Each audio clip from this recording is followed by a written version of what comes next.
Hello everyone, प्रिय विद्यार्थियों नमस्कार। आज के इस वीडियो सेशन में अपन बात करेंगे जो आपकी बीएसटीसी डीएलएड फर्स्ट ईयर में जो आपका पेपर फर्स्ट आता है उसमें आपकी यूनिट नंबर 4 के बारे में डिस्कशन करने वाला हूं। शारीरिक विकास के बारे में, अपन कहें कि फिजिकल डेवलपमेंट के बारे में तो अच्छे से एक्सप्लेन करूंगा। जो परीक्षा आधारित आपकी महत्वपूर्ण प्रश्नोत्तरी है वो सारे के सारे हमने बहुत अच्छे तरीके से छाटे हैं और उनके बारे में डिस्कशन करने वाला हूँ। पूरा टॉपिक आपको अच्छे तरीके से क्लियर करूंगा, तो लगातार वीडियो पर बने रहें। आपको वीडियो को एंड तक वॉच करना है। इसी के साथ में चैनल पर फर्स्ट टाइम विजिट कर रहे हैं तो चैनल को सब्सक्राइब कर लीजिएगा। चलिएगा बगैर देर के इस वीडियो की शुरुआत करेंगे और जानेंगे आखिरकार कौन कौन से चैनल्स हैं, कौन कौन से ऐसे क्वेश्चन हैं जो आपके लिए एग्जाम के लिए बहुत ज़्यादा इंपॉर्टेंट हैं। तो चलिए बगैर देर के इस वीडियो की शुरुआत करते हैं। तो देखिए साथियों, इसमें पहला क्वेश्चन आ रहा है आपके सामने आपके शारीरिक विकास के बारे में कि विकास की प्रक्रिया है वो कैसी है, या अपन कहें कि विकास होता है वो किस प्रकार से होता है। इसका आंसर अपन कह सकते हैं आपका सतत या निरंतर।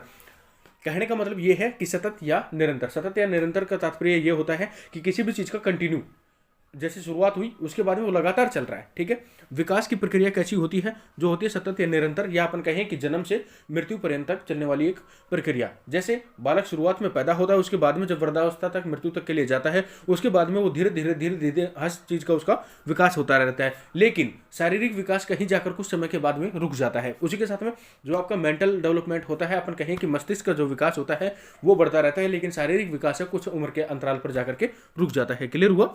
इसी के साथ में क्वेश्चन नंबर 2 आ रहा है आपके सामने। नवजात शिशु में हड्डियां, यानी कि जो अभी अभी हाल फिलहाल में जो बच्चा पैदा हुआ है, या अपन कहें कि जो छोटा बच्चा होता है उसके अंदर पाई जाने वाली हड्डियां कितनी होती हैं? तो वो होती है आपकी 240। क्लियर हुआ?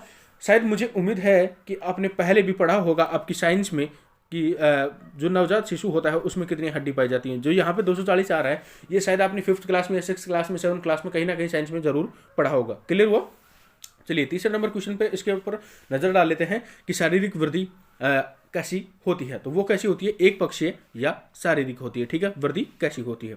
इसी के साथ में क्वेश्चन नंबर 4 आ रहा है कि बाल्यावस्था में मस्तिष्क विकास, की बाल्यावस्था जो होती है उसके दौरान मस्तिष्क का विकास है कितना % होता है? तो वो कितना होता है आपका 90%। ठीक, उसके बाद में 10% होता है जो होता रहता है।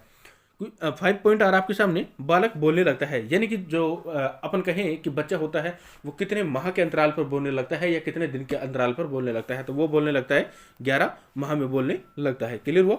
इसी के साथ में पॉइंट 6 आ रहा है, या अपन कहें कि क्वेश्चन नंबर 6 आपके सामने कि जन्म के समय बालक का भार कितना होता है या बालक का वजन कितना होता है? तो वो कितना होता है 8 pound. I mean that delivery के टाइम। क्लियर हुआ यहाँ तक का? चलिए अब बात कर लेते हैं नेक्स्ट स्लाइड पर। नेक्स्ट स्लाइड आ रही है आपके सामने, क्वेश्चन नंबर आपका 7। उसके बारे में चर्चा करते हैं। 7 वर्ष के बालक का शब्द भजर नहीं है, यहाँ पे है शब्द भजर का मतलब है भंडार। ठीक है, कि 7 वर्ष का जो बालक होता है उसका, या अपन कहें कि एक बालक जब 7 वर्ष का होता है उस समय उसके पास में शब्द भंडार, तो वो होता है आपका 6000 शब्द। क्लियर हुआ है यहाँ तक का? ठीक है। इसी तरह क्वेश्चन नंबर 8 आता है आपके सामने कि सबसे कठिन काल, एक बालक के लिए सबसे कठिन काल कौन सा होता है? तो वो होता है आपका किशोरावस्था, या अपन कहें कि आपकी टीन एज या पुबर्टी। क्लियर हुआ? क्वेश्चन नंबर 9 आ रहा है आपके सामने कि गामक विकास, या कहें कि बालक में गामक विकास कब होता है? तो वो होता है, या किस टाइप से होता है? वो होता है आपका सरल से जटिल, यानी कि अपन कहें कि डाउन से अप की ओर। ठीक है, क्लियर हुआ? इसी के साथ में क्वेश्चन नंबर 10 आ रहा है आपके सामने। शारीरिक क्रियाओं की नियंत्रक ग्रंथि, या अपन कहें कि शारीरिक क्रियाओं को नियंत्रण करने वाली ग्रंथि को क्या कहा जाता है, या उसका क्या नाम है, उसको अपन किस नाम से संबोधित कर सकते हैं? तो उसका नाम आता है आपका पीयूष ग्रंथि। क्लियर हुआ यहाँ तक का? चलिए बात करते हैं नेक्स्ट पर। नेक्स्ट आ रहा है आपके सामने गामक विकास में सर्वाधिक महत्वपूर्ण, यानी कि गामक जो विकास होता है उसमें सर्वाधिक महत्वपूर्ण क्या होता है? तो वो होता है आपका परिपक्वता, या अपन कहें कि मैच्योरिटी। क्लियर? इसी के साथ हम बात कर लेते हैं क्वेश्चन नंबर 12 के बारे में। वो आ रहा है कि प्रोटीन की कमी से कौन सा रोग होता है, या अपन कहें कि प्रोटीन की कमी से होने वाला रोग क्या होता है? ये कहें कि प्रोटीन की कमी से आखिरकार कौन सा रोग है जो होता है? वो होता है आपका क्वाशिओरकोर। क्या अपन कहें कि क्वाशिओरकोर। क्लियर हुआ यहाँ तक का? क्वेश्चन नंबर 12 तक। चलिए बात करते हैं नेक्स्ट के बारे में। नेक्स्ट आ रहा है आपके सामने आपके अति लघुत्रात्मक प्रश्न। ठीक है, अति लघुत्रात्मक प्रश्न कहने का मतलब वेरी शॉर्ट टाइप आंसर। ठीक है, उसमें आ रहा है आपके सामने क्वेश्चन नंबर 1 आ रहा है आपका गामक विकास के प्रकार, यानी कि गामक विकास है वो कितने प्रकार का होता है, कौन कौन सा होता है, उसके नाम बताइए, या कितने टाइप्स होते हैं? तो देखिए गामक विकास के कितने प्रकार होते हैं? 2 होते हैं, जिसमें पहला आता है आपके सामने सूक्ष्म गामक विकास और दूसरा आता है स्थूल गामक विकास। ठीक है, इसी के साथ में क्वेश्चन नंबर 2 आ रहा है, उसके बारे में चर्चा करते हैं। लेकिन उससे पहले मैं आपको बता दूं साथियों, इस चैनल पर सारी की सारी आपकी डिजिटल क्लासेज हैं, जब चाहे आपकी हिंदी की हो, चाहे इंग्लिश की हो, चाहे पेपर फर्स्ट की हो, सेकंड की हो, किसी की भी हो, तो सारी की सारी अवेलेबल है, आप उन्हें जाकर के चेकआउट कर सकते हैं। वो मात्र डिजिटल नहीं है और चैनलों के मुताबिक सबसे श्रेष्ठ तरीके से हमने उनको तैयार किया है। और उसके साथ मैं आपको बता दूं, ग्राफिक के माध्यम से हमने तैयार किया है, ना कि कोई भी एक फॉर्मेट में। उनको एक अच्छे शेड्यूलर तरीके से हमने बाइंड करके सारी चीज़ों को और बहुत बेहतरीन तरीके से बनाने की कोशिश की है। आप उन्हें जाकर के चेकआउट कर सकते हैं। आपके द्वारा दी गई रेटिंग, यानी कि रेटिंग का कहने का मतलब आपकी जो रेटिंग है वो हमें आप कमेंट बॉक्स में साझा कीजिएगा कि आपको वीडियो किस प्रकार से अच्छा लगा। चलिए क्वेश्चन नंबर 2 के बारे में अब चर्चा कर लेते हैं। बाल विकास को प्रभावित करने वाले कारक। आखिरकार बाल विकास को प्रभावित करने वाले कारक कौन कौन से होते हैं, या अपन कहें कि बाल विकास को प्रभावित करने में मेन जो कारक होते हैं वो कौन कौन से होते हैं, जरा उनके नाम बताइए। ठीक है, तो उनमें पहला आता है आपका वंशक्रम। जैसे किसी वंश में जो बच्चा पैदा हुआ है, उनके वंश में जो चला आ रहा है शेड्यूलेड जो फिजिकल डेवलपमेंट होता है, शारीरिक विकास होता है, मेंटल डेवलपमेंट होता है, वो वंशक्रम के अनुसार। ठीक, दूसरा आ रहा है आपके सामने वातावरण, यानी कि बच्चे को किस प्रकार का एनवायरनमेंट मिल रहा है। बाल विकास में सबसे ज़्यादा प्रभावित करने वाला कारक होता है एनवायरनमेंट। कहने का मतलब, अगर किसी बच्चे को अपन इंग्लैंड में डाल दें तो वहाँ पे वो इंग्लिश सीख जाता है स्टार्टिंग में, अपने यहाँ पे 10 साल 20 साल का नहीं सीख पाता। और इसी के साथ में अगर इंग्लैंड वाले बच्चे को यहाँ पे डाल दिया जाए जन्म के समय, तो वो बच्चा तुरंत 1 साल के अंदर 2 साल के अंदर हिंदी सीख जाता है, लेकिन वहाँ पे कोई 20 साल का भी नहीं सीख पाता हिंदी। क्लियर हुआ यहाँ तक का? ठीक है। थर्ड नंबर आ रहा है आपके सामने बुद्धि। कहने का मतलब इंटेलिजेंस। किसी बच्चे का IQ लेवल ज़्यादा होता है, किसी का कम होता है। ठीक है, ये भी इसके ऊपर डिपेंड करता है बाल विकास को प्रभावित करने वाले कारकों में। ठीक है, यह भी अपनी कहें कि अहम भूमिका निभाता है। 4 नंबर आ रहा है आपके सामने व्यक्तिक विभिन्नता। कहने का मतलब पर्सनल, या अपन कहें कि पर्सनैलिटी डिफरेंस। ठीक है, ये भी एक प्रकार से अपन कहें कि पॉइंट है जो इंपॉर्टेंस लाता है। क्लियर हुआ यहाँ तक का? मुझे उम्मीद है साथियों ये वीडियो आपको पसंद आ रहा होगा। अगर ये वीडियो आपको अच्छा लग रहा है तो वीडियो को लाइक कीजिएगा। चलिए बात कर लेते हैं नेक्स्ट स्लाइड के बारे में। नेक्स्ट आ रहा है आपके सामने क्वेश्चन नंबर 3, मूल कौशल। आखिरकार कहें कि मूल कौशल हैं जो बाल विकास में कौन कौन से होते हैं, तो उनमें है फर्स्ट नंबर चलना फिरना, यानी कि किसी भी बालक अपन कहें कि उसका चलना फिरना। दूसरा है दौड़ना, उछलना या कूदना। ये सारे के सारे क्या होते हैं? मूल कौशल होते हैं, या अपन कहें कि मेन स्किल्स होती हैं। ठीक, बाल्यावस्था के समय बच्चे में जो मेन एक्टिविटीज होती हैं, मेन स्किल्स होती हैं, वो कौन कौन सी होती हैं? चलना फिरना, कहने का मतलब वॉकिंग, दौड़ना, रनिंग, उछलना कूदना, जंपिंग डाउनिंग। ठीक है, ये सारे के सारे क्या हैं? मेन स्किल्स हैं। क्वेश्चन नंबर 4 के बारे में बात कर लेते हैं आप। डाउन सिंड्रोम क्या है? ठीक है, आनुवंशिक रोग 46 की जगह 47, या अपन कहें कि 46 की जगह 47, गुणसूत्र मस्तिष्क अल्प विकसित। ठीक है, ये सारे के सारे क्या है? डाउन सिंड्रोम के अपन कहें कि इंडिकेशंस है। क्लियर? गर्दन की लंबाई कम एवं मोटी होना, ये डाउन सिंड्रोम्स होते हैं। ठीक है, किसी बच्चे की जो गर्दन की लंबाई है वो ज़्यादा होती है, किसी की कम होती है। और कहने का मतलब अगर कम होगी तो वो मोटी होगी, अगर पतली होगी तो लंबी होगी। ठीक, इसी के साथ में सेकंड नंबर पॉइंट आ रहा है इसका कि मुंह खुला, मंद बुद्धि और आंखों के बीच स्थान अधिक। क्लियर हुआ? ये सारे के सारे क्या होते हैं? डाउन सिंड्रोम के सिंबल्स होते हैं। साथियों, अगर आप फर्स्ट टाइम पर विजिट कर रहे हैं चैनल पर तो सब्सक्राइब कर लीजिएगा, इसी प्रकार की मोर अपडेट्स के लिए, इसी प्रकार के और अच्छे कंटेंट के लिए। चलिए क्वेश्चन नंबर 5 के बारे में बात करते हैं। और आपके सामने कि संतुलित भोजन। आखिरकार संतुलित भोजन क्या होता है, या अपन संतुलित भोजन किसको कहेंगे? तो देखिए, जो सभी पोषक तत्वों से भरा हुआ भोजन हो, या अपन कहें कि सभी पोषक तत्वों से युक्त जो भोजन हो, उसको अपन संतुलित आहार या संतुलित भोजन कहेंगे। क्लियर हुआ यहाँ तक का? देखिए, इसमें क्या क्या होना चाहिए? कार्बोहाइड्रेट, वसा, प्रोटीन, विटामिन, ये सारी की सारी चीज़ें जिस भोजन में होती हैं वो क्या होता है? आपका संतुलित भोजन या आहार। ठीक है, क्वेश्चन नंबर 6 के बारे में बात कर लेते हैं। हीमोफीलिया रोग क्या है, या अपन कहें कि हीमोफीलिया रोग कैसा होता है? तो उसके बारे में है कि आनुवंशिक रोग है। ठीक है, घाव होने पर रक्त का लगातार बहना, किसी भी जगह पर कोई भी क्रॉस हो जाता है, किसी भी जगह पर कोई भी कट लग जाती है, उसके बाद में वहाँ से लगातार ब्लीडिंग होती है, ब्लड बहता रहता है, वो सारा क्या होता है? हीमोफीलिया, जो कि एक आनुवंशिक रोग है। क्लियर हुआ यहाँ तक का? चलिए बात कर लेते हैं नेक्स्ट पे। नेक्स्ट आ रहा है आपके सामने क्वेश्चन नंबर 8, जो आपका है कि हाशिया का रक्तहीनता रोग। ये क्या है?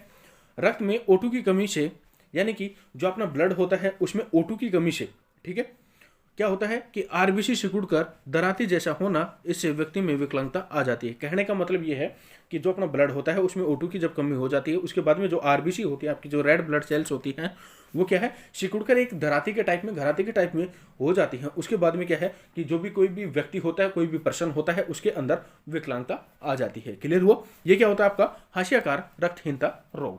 ठीक है, क्वेश्चन नंबर 9 के बारे में बात करते हैं कि जीवाणुजनित प्रमुख रोग।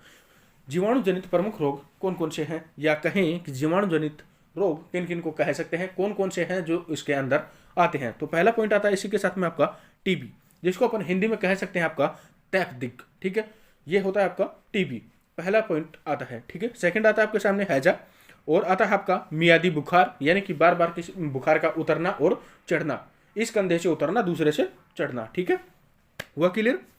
नेक्स्ट आ रहा है आपके सामने टाइफाइड, काली खांसी, टिटनेस, डिप्थीरिया आदि, यानी कि जो ये सारे के सारे रोग हैं वो सारे के सारे किस में आते हैं, जीवाणु जनित में।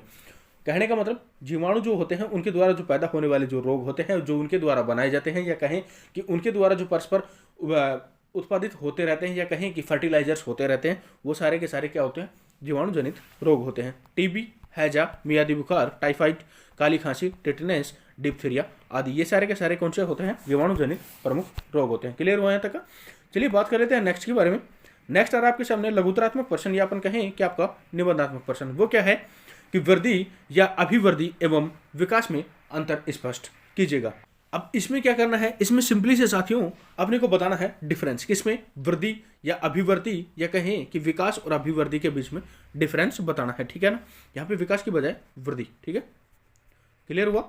अब बात कर लेते हैं एक और कि अभिवृद्धि में क्या क्या आता है, शारीरिक परिवर्तन होते हैं, और इसमें क्या होता है कि सारा का सारा परिवर्तन होता है, संपूर्ण परिवर्तन होता है। इसी के साथ में अंगों में वृद्धि होती है, उसमें क्या होता है कि कार्य क्षमता में वृद्धि होती है। विकास भी बोल सकते हैं उसको, वृद्धि भी बोल सकते हैं। इसी के साथ में आता है आपका एक पक्षीय, ये क्या होता है, बहुपक्षीय। ये क्या होता है, मात्रात्मक। वहीं ये होता है मात्रात्मक और गुणात्मक, इसमें दोनों के दोनों गुण पाए जाते हैं। इसी के साथ में ये आ रहा है 5 नंबर पॉइंट, एक निश्चित समय, और ये क्या होता है, जीवन पर्यंत चलने वाला विकास। ठीक है, ये होता है विकास आपका। इसी के साथ में 6 नंबर पॉइंट आ रहा है परिपक्वता के समय समाप्त, और ये क्या है, सतत प्रक्रिया चलती रहती है, बी कंटिन्यू। ये वाला है विकास का हिस्सा है, और ये वृद्धि विकास का हिस्सा नहीं है। ठीक है, एक बार फिर से इनको रिपीट करते हैं। इन दोनों के बीच में डिफरेंस करना था अपने को कि शारीरिक परिवर्तन होते हैं इसके अंदर होता है पूरा का पूरा कंप्लीट। ठीक है, इसी के साथ में सेकंड पॉइंट है आपके सामने अंगों में वृद्धि, इसमें होती है कार्य क्षमता में। थर्ड पॉइंट आ रहा है एक पक्षीय, ये होता है बहुपक्षीय। ठीक, इसमें 4 नंबर पॉइंट आ रहा है आपका मात्रात्मक, ये होता है मात्रात्मक और गुणात्मक दोनों होते हैं। 5 नंबर पॉइंट आता है इसमें कि एक निश्चित समय, और इसका कोई निश्चित समय नहीं है, ये क्या है, जीवन पर्यंत चलता है।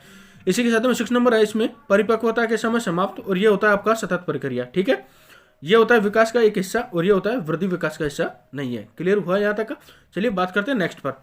नेक्स्ट आ रहा है आपके सामने स्थूल एवं सूक्ष्म गामक कौशल क्या है, इन दोनों के बारे में डिफरेंस करिए, इन दोनों का जो डिफरेंस है वो एक्सप्लेन कीजिए। तो चलिए साथियों करते हैं, अपन क्यों नहीं करेंगे यार, करेंगे ना।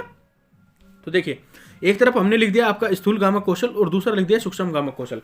ठीक है, इनके बारे में अब एक्सप्लेन कर लेते हैं, इनके बारे में समझते हैं। ठीक है, जीवन पर्यंत चलने वाला होता है वो होता है आपका स्थूल गामक कौशल, और नियंत्रण और समन्वय होता है इसमें, शारीरिक संतुलन, गति नियंत्रण, और इसके लिए उदाहरण दे रखे हैं। ठीक है, सूक्ष्म गामक जो कौशल होता है 4 से 5 वर्ष तक विकास सीखता है, अधिगम होता है। ठीक है ना, इसमें कुशलता आती है।